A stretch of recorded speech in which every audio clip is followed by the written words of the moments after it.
My name is Kris Kelly, and I'm with the Kris Kelly Foundation. I'm the founder of a 501c3 rescue, animal rescue, and we save cats and dogs and rabbits, anything that needs to be saved, through our local shelters, people in need, phone calls that I get. I call everybody back.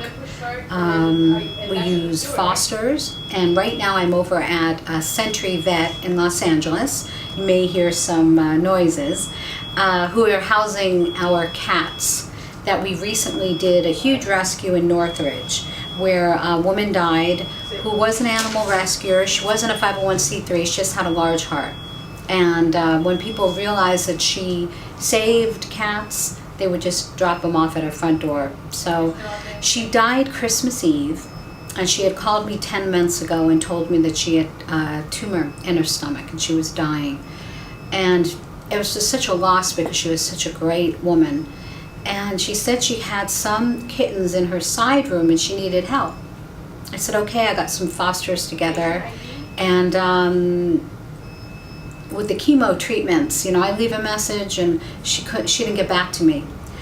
So 2 months before she died, she called me about something unrelated to the cats. It was a dog that had been brought to the shelter. And I didn't hear anything from her, and she died Christmas Eve, and on her deathbed told her ex-husband to call Kris Kelly to save her babies. And I got the call the day after Christmas. So it was real sad. Well, my goal is, personally from my foundation, I would love to get a huge facility and unlimited funds.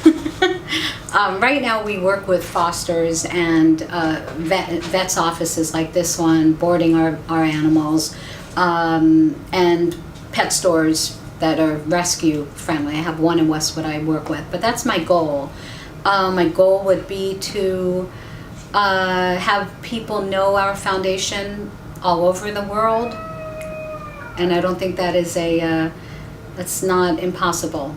And I'd like to influence other people, especially on Facebook. I'm meeting a lot of people that are like in Africa, Turkey, that are fighting for the animals, and it's tougher than here in the United States. That's how we met. Yes, that's how we met, and that is great. That's a major goal. I would like for everybody to join together, and we're in a vet's office, so I hear crying. So hope everything's okay.